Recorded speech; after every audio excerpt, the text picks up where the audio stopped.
ఊర్లళ్ళకు పోకపోతే రేవంత్ రెడ్డి తిడుతున్నాడు, ఊర్లళ్ళకు పోతే జనాలు తిట్టేటట్టున్నారు.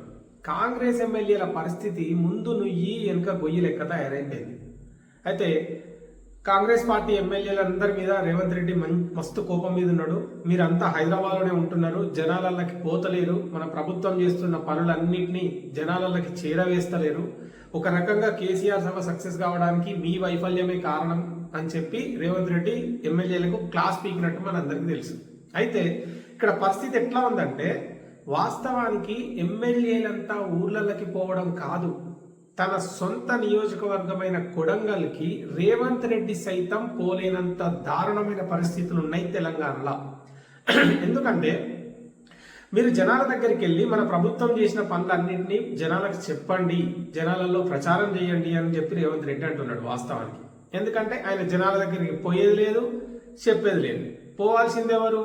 ఎమ్మెల్యేలు పోవాలి. ఎమ్మెల్యేలు పోతే జనాలు ఏమడుగుతారు? రైతు బంధు ఏమైంది, రుణమాఫీ ఏమైంది, తులం బంగారం ఏమైంది, ఇవన్నీ అడుగుతారా లేదా? అడుగుతారు. మరి ఇచ్చిర్రా? ఇయ్యలే. మహిళలకు 2500 ఇస్తామన్నారు, ఏమైంది? ఒడ్లు ఎందుకు కొంటలేరు, ఒడ్లకు బోనస్ ఎందుకు ఇస్తలేరు? ఇవన్నీ ప్రశ్నలు నిలదీసే జనాలు ఎవరిని నిలదీస్తారు? కాంగ్రెస్ ఎమ్మెల్యేలను నిలదీస్తారు.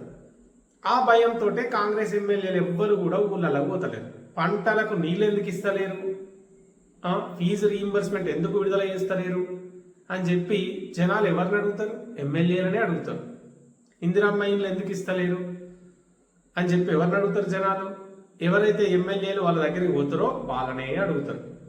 మీరు అన్న ప్రకారం మీరు ఇచ్చిన హామీని నెరవేర్చి ఉంటే, 2 లక్షల రుణమాఫీ 100% చేసి ఉంటే, అట్లనే మహిళలకు 2500 ఇచ్చి ఉంటే, మీరు అన్నట్టు అన్ని పథకాలు అమలు చేసి ఉంటే వాళ్ళు ధైర్యంగా ఊళ్ళకు పోయేటోళ్ళు. అంతేందుకు మీరు కొడంగల్కి పోయే ధైర్యం మీకుందా?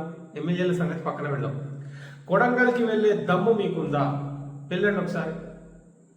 ఎందుకంటే పరిస్థితులు అట్లున్నాయి. మీరు పని చేస్తలేరు, వాళ్ళు ఊళ్ళలో పోతే జనాలు వాళ్ళని తిడతారు, అందుకే వాళ్ళే బిక్కు అనుకుంటా హైదరాబాద్ తిరుగుతున్నారు.